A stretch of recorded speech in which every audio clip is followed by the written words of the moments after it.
അനുദ്രഷ്ടവ്യം. അവിടെ എന്ത് ചെയ്തു? ശ്രുതിയിൽ നിന്ന് ആ ബോധിപ്പിക്കുന്ന വിഷയം തനിക്ക് പ്രത്യക്ഷമായിരിക്കുന്നത്, തന്റെ സ്വരൂപമായിരിക്കുന്നത് ഹിമാലയത്തെക്കാൾ അടുപ്പമുള്ളതാണ്. ഹിമാലയത്താണെങ്കിൽ പുറമെന്ന് പറയേണ്ടി വരും.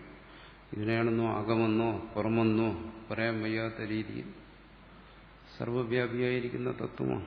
അങ്ങനെ ഒരു തത്വത്തെ ബോധിപ്പിക്കുമ്പോൾ അതിനെ ഏകമായി തന്നെ ഗ്രഹിക്കണം എന്ന് പറയും. അപ്പോൾ ശ്രോതാവിന്റെ ഉള്ളിൽ സ്വസ്വരൂപത്തെക്കുറിച്ച് ഏകഥാ ഏവ അനുദ്രഷ്ടവ്യം, ഏകമായി ഗ്രഹിക്കേണ്ടതാണ്. തന്റെ തത്വം ഏകമാണ്, അഭേദമാണ് എന്നുള്ള ബോധമുണ്ടാകും. ഇതെന്തായി? പ്രബലമായി. വാക്യത്തിൽ നിന്നുള്ള ജ്ഞാനമായതുകൊണ്ട് ഹിമാലയത്തിന്റെ ഉദാഹരണം പറഞ്ഞതുപോലെ ഇത് പ്രബലമായി. ഇത് പ്രബലമായി കഴിഞ്ഞാൽ പിന്നെ ദ്വൈതബോധത്തിന് മുമ്പ് പറഞ്ഞു അതിന് പിന്നെ നിലയില്ല.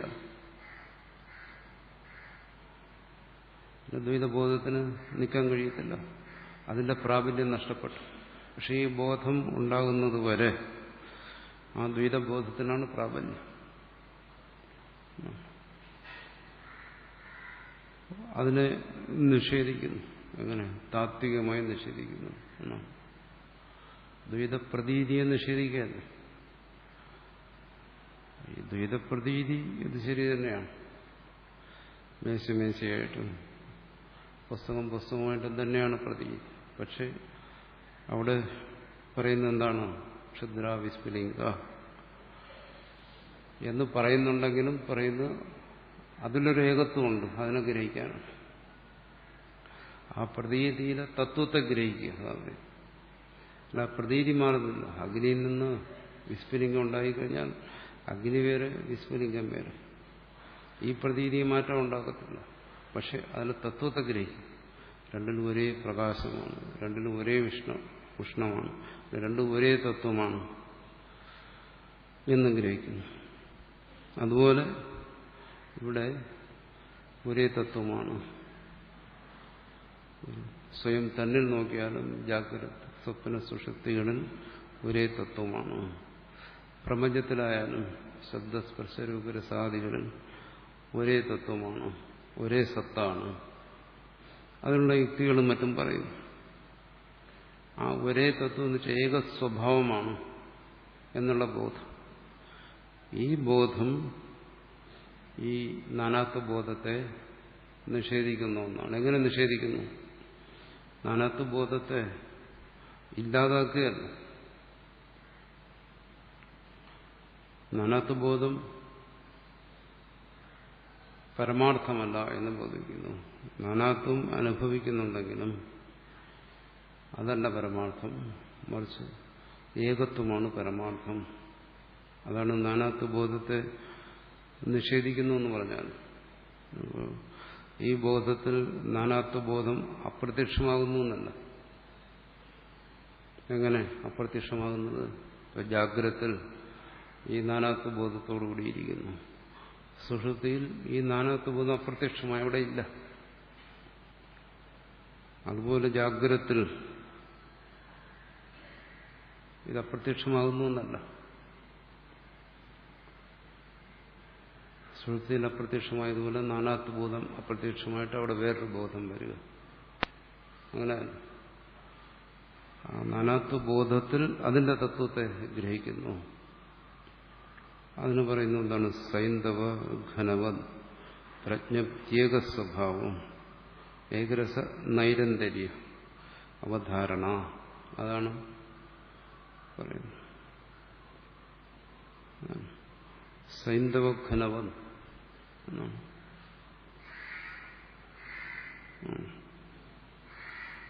സൈന്ധവം ഉപ്പ്, അതിൻ്റെ ഒരു ഉപ്പ് കല്ലെടുത്താലും ശരി, അത് ഉപ്പ് കല്ലൊരു കൂനയാക്കി വെച്ചാലും ശരി, അത് ഏത് ഭാഗത്തു നിന്നെടുത്ത് നോക്കിയാലും അതിൻ്റെ രസമൊന്നും അതനുഭവപ്പെടുന്ന ഒന്നായിട്ടാകാം, പലതായിട്ടാകാം, പല രൂപത്തിലാകാം. സൈന്ധവം അതിൻ്റെ ആകൃതി പലതായിരിക്കാം.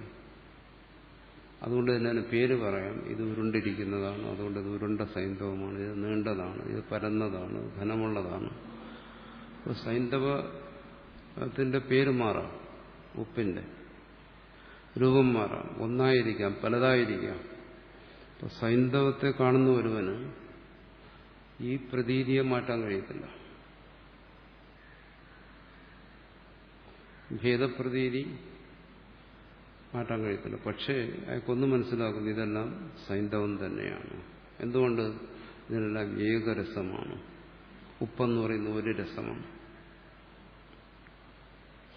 അപ്പോൾ മനസ്സിലാക്കാം ആ തത്വബോധം എങ്ങനെയാണ് ആ ഭേദപ്രതീതിയെ നിരാകരിക്കുന്നത്.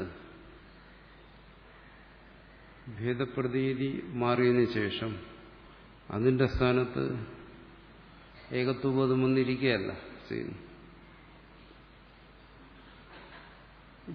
ഈ ഭേദപ്രതീതിക്ക് മാറിപ്പോകാൻ ഇടമില്ല. കാരണം അത് നിൽക്കുന്ന ഈ ബോധത്തിലാണ്. എങ്ങോട്ട് പോകും? മാറുന്ന എവിടെ? ഈ ബോധം, ജാഗ്രത് ബോധം ഇങ്ങനെ ഇരിക്കുന്നിടത്തോളം കാലം അസാധ്യമല്ല. അത് മാറണമെങ്കിൽ എവിടെ പോകണം? സുഷുപ്തിയിലേക്ക് പോകണം. കാരണം അവിടെ ഈ ബോധമില്ല. അപ്പോൾ അതിന് മാറാനൊരിടമുണ്ട്. പിന്നെ അതില്ല, അപ്രത്യക്ഷമായി.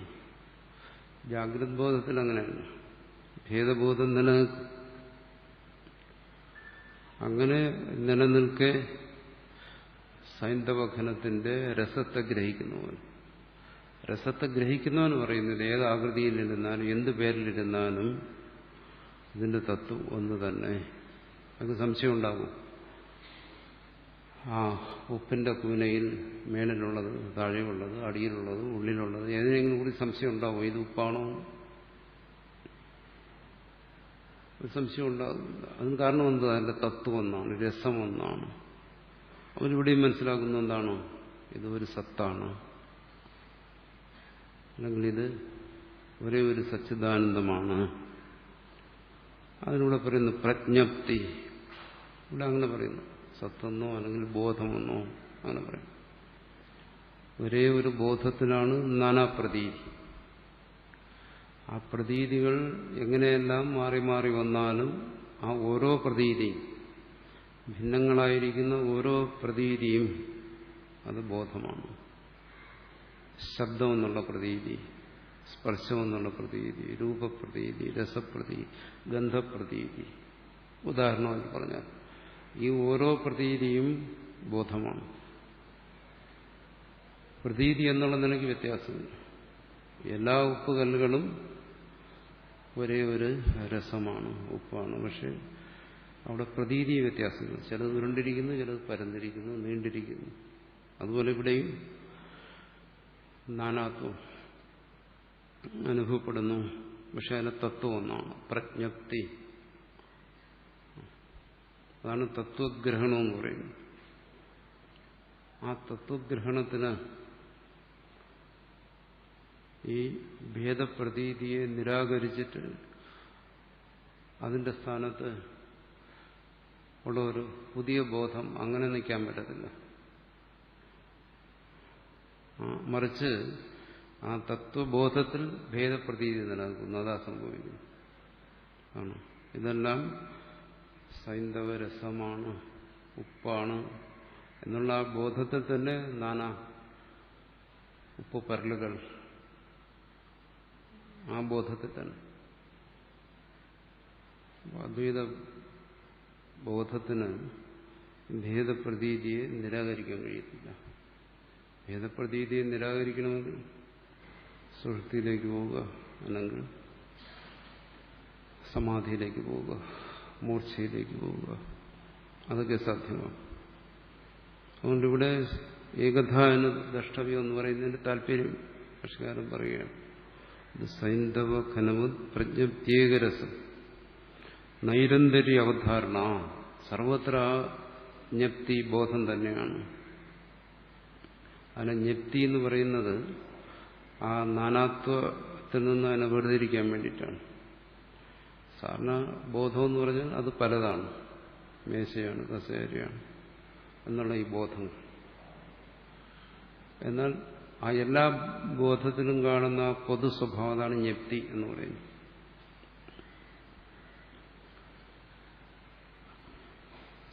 അപ്പൊ അതിനവിടെ പറയുന്നു നൈരന്തര്യ അവധാരണ.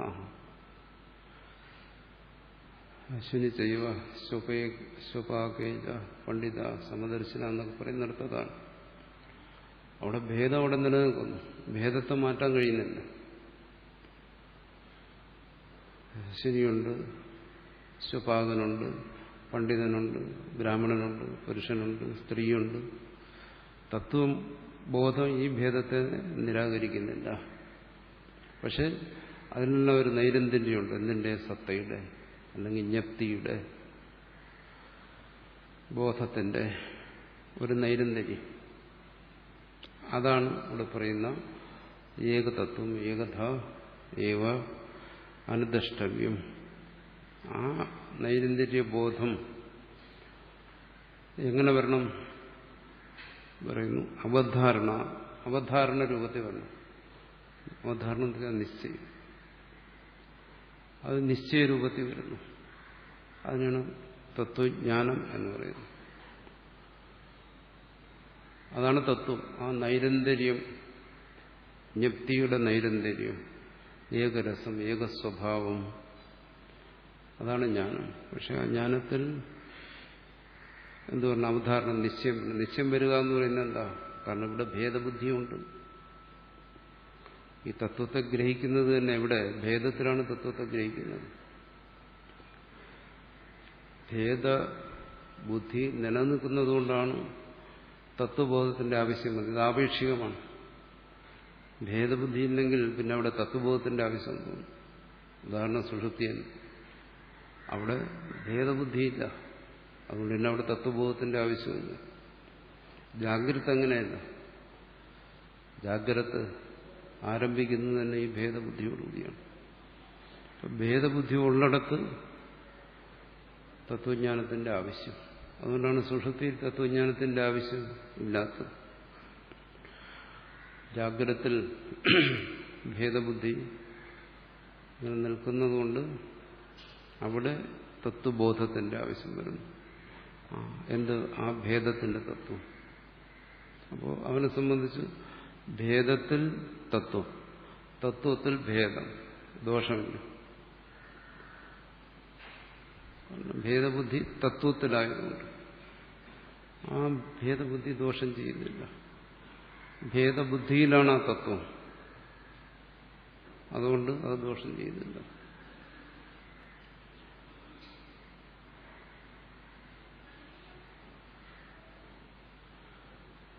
അത് ഇവിടെ പറഞ്ഞു അവധാരണം, അത് നിശ്ചയരൂപത്തിൽ. ആ നിശ്ചയം എന്ത് ചെയ്യുന്നു? അത് ഈ ഭേദത്തെ നിരാകരിക്കുന്നു.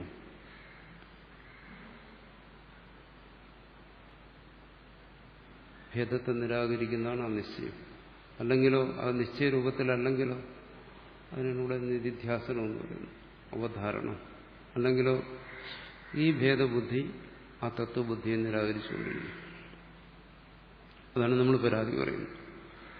കേട്ടു, അദ്വൈതമാണ് എന്ന് മനസ്സിലാക്കി, പക്ഷെ അത് ആ ബോധം ഉറയ്ക്കുന്നില്ല എന്ന് പറയുന്നു. ഇനി അവിടെ നമ്മൾ ആഗ്രഹിക്കുന്നത് ഈ ഭേദബുദ്ധി തന്റെ മുമ്പിൽ നിന്ന് അപ്രത്യക്ഷമാണോ എന്നുള്ളതാണോ? അങ്ങനെയും ആഗ്രഹിക്കും. ഈ ഭേദബുദ്ധിയെ വരാൻ പാടില്ല. എങ്ങനെ? ഇത് പുരുഷനാണ്, ഇത് സ്ത്രീയാണ് എന്നുള്ള ഈ ഭേദബോധം വരാനേ പാടില്ല. ഈ അദ്വൈതബോധം വരുമ്പോൾ ഈ ഭേദബുദ്ധിയെ നിരാകരിക്കുന്ന ഒരു അദ്വൈതബോധം അത് നമ്മൾ പ്രതീക്ഷിക്കുകയാണെങ്കിൽ അതുകൊണ്ടും വരാതെ വരാം. അതെന്താണ്? നമ്മുടെ തത്വബോധത്തിലുള്ള ദൃഢതയില്ലാത്തതുകൊണ്ടാണ്. തത്വബോധത്തിൽ വന്ന വിപര്യം കൊണ്ടാണ് ആ പരാതി വരുന്നത്. അത് പറഞ്ഞല്ലോ, തത്വബോധത്തിന് വിപര്യവും വരാം. തത്വബോധം അല്ലാത്ത ഒന്നിനെ തത്വബോധമായി ധരിക്കുക. നമ്മളെന്താ ധരിച്ചത്? ആത്മബോധത്തിൽ സ്ത്രീ പുരുഷ ഭേദം പോകണം, ശീതോഷ്ണ ബോധം പോകണം. ഇതൊക്കെ പോയിട്ട് പിന്നെ മറ്റെന്തോ ഒരു ബോധം വരുന്നു. അതാണ് അതില്ല. അത് പ്രതീക്ഷിക്കുകയാണെങ്കിൽ അവിടെ നിരാശപ്പെടും. കാരണം അവിടെ തത്വബോധത്തിൽ തനിക്ക് വിപരീയം വന്നിരിക്കുകയാണ്. തത്വബോധത്തിൽ താൻ ഭ്രാന്തനായിരിക്കുകയാണ്. അപ്പം നിരാശപ്പെടാനേ മതിയോ. ഭ്രാന്തി ഒരിക്കലും ആശ്വാസത്തെ കൊടുക്കത്തില്ല. ഇവിടെ അങ്ങനെ ഒരു തത്വബോധത്തെ അല്ല പറയും. ഇവിടെ അവധാരണ രൂപത്തിലുള്ള തത്വബോധം. അവധാരണം ഇതാണ്. ഇത് ഏകരസമാണ്, ഏകസ്വഭാവമാണ് എന്നുള്ള ബോധം. അത് ഭേദപ്രതീതിയെ ഇല്ലാതാക്കുന്നില്ല. മറിച്ച് ഭേദത്തിലെ തത്വത്തെ, അല്ലെങ്കിൽ ഭേദത്തിന്റെ തത്വത്തെ വെളിപ്പെടുത്തുന്നു. ശൂന്യനും സ്വപാകനും ബ്രാഹ്മണനും എല്ലാം ഉള്ള ആ ഒരു തത്വത്തെക്കുറിച്ചുള്ള ബോധം, ആ തത്വബോധം ഈ വാക്യത്തിൽ നിന്നും ഉണ്ടാകണം, ശ്രുതി വാക്യത്തിൽ നിന്നും ഉണ്ടാകണം. അത് ശ്രുതി ഏത് തരത്തിൽ പറഞ്ഞാലും ശരി, നാനാരൂപത്തിൽ ശ്രുതി പറഞ്ഞു കഴിഞ്ഞാലും അവിടെ ആ ശ്രോതാവിന് ഏകതരത്തിലുള്ള ബോധം ഉണ്ടാകണം. ആ ബോധം അവധാരണ രൂപത്തിൽ, നമ്മൾ പറയുന്നത് നൈരന്തര്യ അവധാരണ, അവധാരണ രൂപത്തിലാകുമ്പോൾ ഈ ഭേദപ്രതീതിയെ ബാധിക്കുന്നില്ല. അവിടെ തത്വബോധത്തിന് പ്രാബല്യം വരുന്നു. ഹിമാലയത്തിന്റെ മുമ്പിൽ നിന്ന് ആപ്തൻ പറയുന്നു ഇതാണ് ഹിമാലയം എന്ന് പറയുമ്പോൾ പിന്നെ അയാൾക്ക് ഹിമാലയത്തെ സംബന്ധിച്ചൊരാശങ്കകളുമില്ല. ഉറപ്പ് വന്നു ഇത് തന്നെയാണ് ഹിമാലയം, നിശ്ചയാത്മകമായി ഞാൻ. ഇവിടെ ശ്രുതി ബോധിപ്പിക്കുന്ന സ്വസ്വരൂപത്തെ തന്നെയാണ്, ഉള്ളും പുറവും ഇല്ലാത്ത സ്വസ്വരൂപത്തെ സംബന്ധിച്ച്. അപ്പോൾ അവിടെ ശ്രോതാവിന് അക്കാര്യത്തിൽ ദൃഢമായ ബോധം വരുന്നു, അഭേദബുദ്ധി വരുന്നു. അതുകൊണ്ടെന്താ പ്രയോജനം? ആ ഭേദബുദ്ധി കൊണ്ട് ഉണ്ടായ ദോഷങ്ങളെല്ലാം അയാളിൽ നിന്ന് ഒഴിയുന്നു. അജ്ഞാന സംശയ വിപര്യങ്ങൾ ഭയാദികൾ എല്ലാം അയാളിൽ നിന്ന് ഒഴിയുന്നു. ദ്വിതീയാദ്വൈ ഭയം ഭൗതി എന്നെല്ലാം പറയുന്നുണ്ട്. അതെല്ലാം ഒഴിഞ്ഞു പോകുന്നു. ജനന മരണങ്ങളെക്കുറിച്ചുള്ള ഭയം ഒഴിയുന്നു. ഇതെല്ലാം ബോധത്തിന്റെ ഫലമാണ്. അങ്ങനെ ഒരു ബോധം ഒരുവന്റെ ഉണ്ടായാൽ, ശ്രുതിയിൽ നിന്നുണ്ടായാൽ, അതിന്റെ അനന്തരഫലമായി കാരണം മറ്റു കാര്യങ്ങളെല്ലാം ഗുരുവിന്റെ അന്ധകരണത്തിൽ നിരന്തരം സംഭവിച്ചുകൊണ്ടിരിക്കുകയാണ്. ദ്വൈതപ്രതീതി ഉള്ളപ്പോൾ ആ ദ്വൈതപ്രതീതിയുടെ ഭാഗമായി സുഖദുഃഖങ്ങൾ, ഭയം തുടങ്ങിയ കാര്യങ്ങൾ സംഭവിച്ചുകൊണ്ടിരിക്കുകയാണ്. അത് ദ്വൈതത്തിന്റെ ഭാഗമാണ്. അദ്വൈത ബോധത്തിൽ എന്താണ്? അവിടെ ആ ദ്വൈതം തന്റെ സ്വരൂപമാണെന്ന് അവൻ ധരിക്കുന്നുണ്ട്. ആ ദ്വൈതബോധം തന്നെ എന്താണ്? ഈ പ്രപഞ്ചത്തിൽ ഏകത്വബോധമാണ്. അത് തന്നിൽ നിന്നാണ് തുടങ്ങുന്നത്. തന്നെ വിട്ടിട്ട് പിന്നെ പ്രപഞ്ചത്തിലൊരു ഏകത്വബോധം കൊണ്ട് കാര്യമൊന്നുമില്ല. അതാണ് സാധാരണ പറയുന്നത് സമദർശിത്വവും അദ്വൈതബോധവും തമ്മിലുള്ള വ്യത്യാസം. സാധാരണ സമദർശിത്വം എന്ന് പറയുമ്പോൾ എല്ലാവരും ഒരുപോലെ കാണുക എന്നേ ഉള്ളൂ. ഇവിടെ അതാ ഉദ്ദേശിക്കുന്നത്. ഇവിടെ ബാഹ്യമായി ഏതൊക്കെയാണോ മനുഷ്യരുടെ ഭേദത്തിന് കാരണമായിരിക്കുന്നത്, സാധാരണ ഭേദമായിരിക്കുന്നത് സ്ത്രീ പുരുഷൻ ഈ ഭാവന ഭേദത്തിന് കാരണമാണ്. ജാതി, മതം, വർഗം, സമൂഹം, രാജ്യം തുടങ്ങിയ വിഷയങ്ങളെല്ലാം ഭേദത്തിന് കാരണമാണ്. ഇതിലെല്ലാം സമത്വം കാണുക, ഏകത്വം കാണുക. ഇത് അദ്വൈതമല്ല. എന്തുകൊണ്ടല്ല? കാരണം ഇത് ദ്വൈതപ്രതീതിയാണ്. ഇവയിൽ സമത്വം സാധ്യമല്ല.